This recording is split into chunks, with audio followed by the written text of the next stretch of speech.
Olá, tudo bom? Vamos voltar aqui com os vídeos do nosso canal. Fazem alguns dias que eu não apareço e vamos comentar sobre alguns assuntos religiosos, teológicos, filosóficos e também da política internacional. O que acontece? Ultimamente eu venho me convertendo à Santa Igreja Ortodoxa, como eu já falei algumas vezes no canal, então vou abordar alguns assuntos dessa questão aí. Quais as diferenças da Igreja Ortodoxa em relação às igrejas falsas do catolicismo aqui do Ocidente, né? Então, em primeiro lugar, nós não aceitamos Agostinho como santo, porque ele introduziu doutrinas de tendência herética, por exemplo, a doutrina da predestinação, que Agostinho coloca que algumas pessoas são predestinadas a ir para o céu e outras não. Essa é uma doutrina escandalosa. Outra doutrina de Agostinho seria pecado original, que é uma doutrina que depois vai fazer com que o catolicismo mude novamente a sua doutrina para inserir a Imaculada Conceição. Ou seja, se existe um pecado original, o catolicismo cria depois a Imaculada Conceição para justificar essa doutrina, da qual não existe na Igreja Ortodoxa. E aí outras questões que eu vou abordar aqui é o falso santo Lucas da Crimeia, que ele é venerado nas igrejas falsas ortodoxas modernistas, como a igreja polonesa, a igreja sergianista, soviética, etc. Lucas da Crimeia, na verdade, era ligado ao KGB, né? Então não era santo, ele inclusive ajudou a perseguir outros cristãos. Uma curiosidade aqui alguns que são considerados santos pela Igreja Ortodoxa, mas não são considerados santos no catolicismo. É o imperador São Constantino, o imperador São Teodósio e o imperador São Justiniano. São Justiniano, inclusive, eu posso falar como advogado, ele criou o primeiro Código Civil, que depois o Código Civil foi usado no Código Civil de Napoleão, Código Civil do Brasil, Código Civil de Portugal. A ideia, a raiz do Código Civil começou com São Justiniano. Outra informação importante é sobre São Jorge, né? São Jorge, ele é muito venerado na Igreja Ortodoxa, assim como São Nicolau. São dois santos que, embora o catolicismo fala que reconhece, você vê que foi perdendo a devoção por eles. Inclusive os papas queriam retirar São Jorge da lista de santos, né? E uma curiosidade que provavelmente o chamado Santo Expedito que tem aqui no Brasil, tudo indica que Santo Expedito, na verdade, é o próprio São Jorge, de acordo com a Igreja Ortodoxa. Porque o que acontece? Havia um ícone de São Jorge como imperador, não como imperador, como soldado do imperador romano, e nesse ícone foi enviado para a Itália, de alguma forma, não sei como, talvez o catolicismo roubou o ícone das igrejas ortodoxas, que era muito comum, né? Roubo de ícone, roubo de relíquias, que os cruzados faziam. Então sumiram com esse ícone de São Jorge e uma freira no Vaticano escreveu a frase expedite, que significa enviar a carta. E depois quem recebeu esse ícone, por ignorância, não sabia o que era, achou que expedite seria o nome, né? Que aí criaram Santo Expedito. E na verdade não existe Santo Expedito. Santo Expedito, que na época que eu era criança eu frequentava o catolicismo, eu tinha várias figurinhas de Santo Expedito, na verdade não existe. Ele é São Jorge, né? Chega a ser engraçado a ignorância que o catolicismo coloca nas pessoas. Outra curiosidade é São Pedro o Esquimó, né? São Pedro o Esquimó, ele era um índio da etnia dos esquimós, lá do norte, da América do Norte. Ele era cristão ortodoxo e ele foi capturado pelos espanhóis naquela época da Inquisição. E os espanhóis exigiram que ele fosse batizado novamente, alegando que o batismo ortodoxo não valia, não fosse válido. E ele se recusou, foi morto pelos espanhóis. Então isso é um caso interessante porque o catolicismo, ele tomou poder no Brasil, na América Latina, no México, perseguindo os índios, usando da escravidão, usando da Inquisição, ou das cruzadas no Oriente, né? E a Igreja Ortodoxa nunca usou de cruzadas ou de Inquisição para converter as pessoas ao Evangelho. Então, os índios que se converteram à Igreja Ortodoxa na América do Norte, a Rússia nunca os escravizou. E da mesma forma, a Rússia não escravizou o povo do Império Mongol.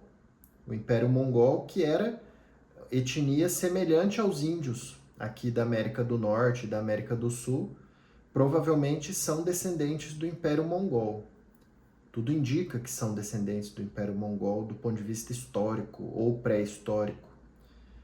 E a Rússia, ela levou a Igreja Ortodoxa sem esses métodos políticos sujos que o catolicismo usou no Brasil, por exemplo, ou na Europa, ou no México, nos Estados Unidos. E é o caso de São Pedro o Esquimó, né? É um caso interessante, que foi mártir, foi morto pelo catolicismo, pelos espanhóis. Então hoje você vê muitas pessoas ficam comemorando Portugal, Espanha, como se fossem impérios livres de defeito. E na verdade Portugal e Espanha também teve seus defeitos, provavelmente menos do que os ingleses, né? Os ingleses eram muito mais terríveis na sua colonização. Como até hoje os Estados Unidos está cometendo muitos crimes, invadindo o Irã, invadindo países do mundo inteiro, etc. Porque a invasão, a guerra ao Irã é um absurdo aquilo ali, né? Qualquer um que seja cristão e sabe que o Irã é um governo que, até certo ponto, ele favorece os cristãos. Né? Claro que não é um governo cristão propriamente dito, mas é um governo que tenta favorecer a liberdade religiosa para os cristãos, e os Estados Unidos, quando faz essas guerras, acaba favorecendo a perseguição aos cristãos. Então, os Estados Unidos joga contra os cristãos.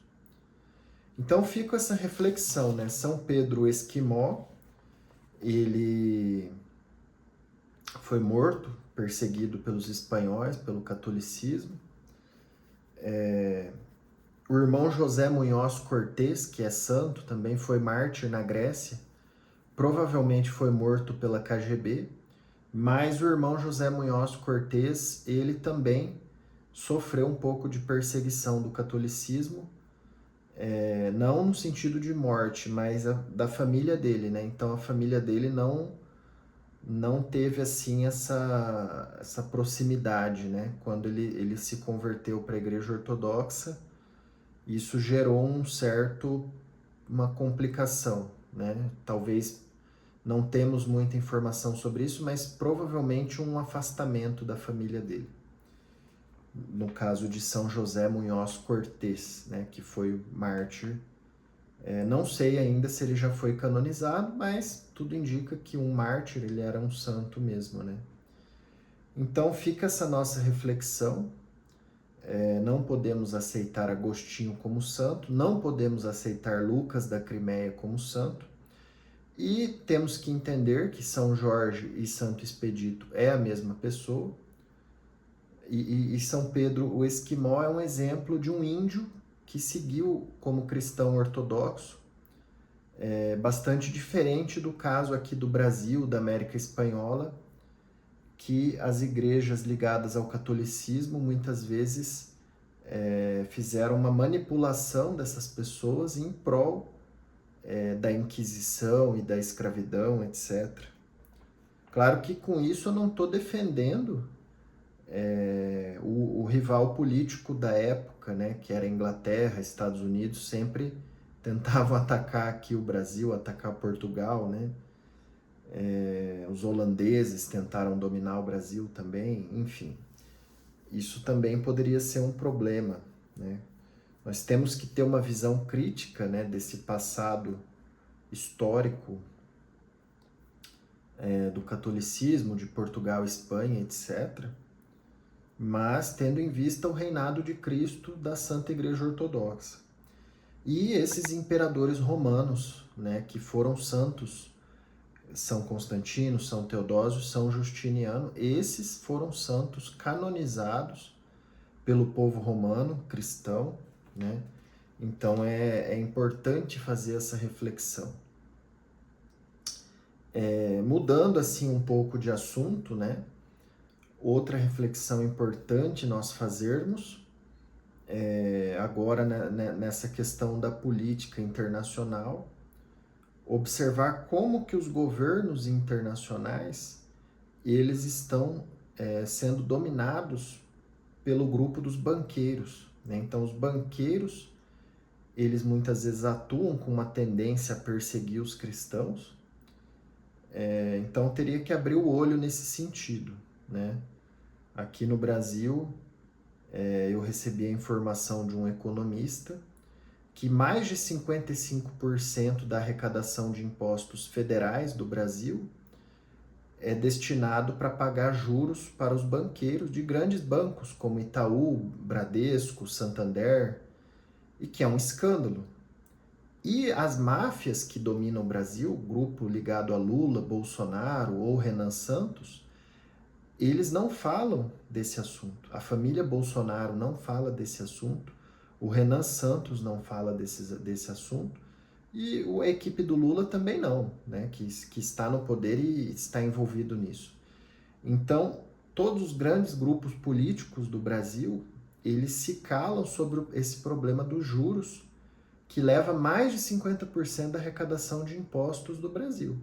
Enquanto o povo brasileiro é manipulado pelo grupo do Lula e pelo grupo do Bolsonaro, da família Bolsonaro e da máfia Bolsonaro e do Renan Santos, eles não abordam esse assunto, né? Que é um assunto que prejudica o Brasil e que era um assunto que o Dr. Enéas Carneiro abordava, porque ele de fato queria que se melhorasse a situação financeira do Brasil. Porque quando você entra numa discussão do Lula e do bolsonarismo, eles colocam como se a discussão fosse cobrar mais ou cobrar menos impostos, fazer mais ou fazer menos obras públicas. Só que essa discussão está errada. Se mais de 50% dos nossos impostos federais vão para os bancos, e que isso poderia ser resolvido pelo governo federal, então por que os políticos não falam desse assunto? Evidentemente, porque 100% deles, ou pelo menos dos grandes grupos do Congresso Nacional, eles têm o rabo preso com os banqueiros, né? E são esses banqueiros que fazem guerra no Irã, que fazem guerra no Iraque, no Afeganistão. E tudo isso os cristãos têm que abrir os olhos, né? Tem que começar a pensar nesse sentido para ver se melhora as coisas, né? Outra reflexão nesse sentido é sobre a pessoa de Rasputin. Rasputin, ele foi uma espécie de monge no tempo da família Romanov, de São Nicolau da Rússia, foi imperador da Rússia, São Nicolau. E Rasputin, ele tentou orientar, tentou profetizar o imperador a que não fizesse guerra contra a Alemanha. E por isso ele foi morto a mando dos ingleses, né? Chega a ser engraçado, porque na época que eu seguia ao catolicismo, falava muito mal do Rasputin, né? Eu frequentei aquela seita imunda da Montfort, da máfia Zucchi, né? Da Montfort, Orlando Fedeli, e eles falavam assim, nossa, o Rasputin era um feiticeiro e tal. Mas como que ele sabia que a guerra contra a Alemanha iria destruir a Rússia? Talvez ele fosse apenas inteligente, mas é uma coisa a se pensar, né? E ele foi eliminado, tudo indica, provavelmente, por ordem dessas sociedades secretas, dos banqueiros, né? E como que esse pessoal aí da Montfort, do Orlando Fedeli, da máfia Zucchi, eles ficam caluniando Rasputin, sendo que Rasputin, ele era no mínimo um bom cristão que foi morto a mando dos ingleses, ou seja, tudo indica que ele pode ter sido sim um mártir cristão morto pelo grupo dos ingleses. Essa é uma reflexão muito importante, que ninguém está fazendo essa reflexão, né? Então é isso, nós temos que ter essa consciência teológica, filosófica, e unir esse raciocínio às questões políticas para começar a compreender o aspecto sociológico que nós estamos vivendo. Nesse sentido que eu faço essa reflexão.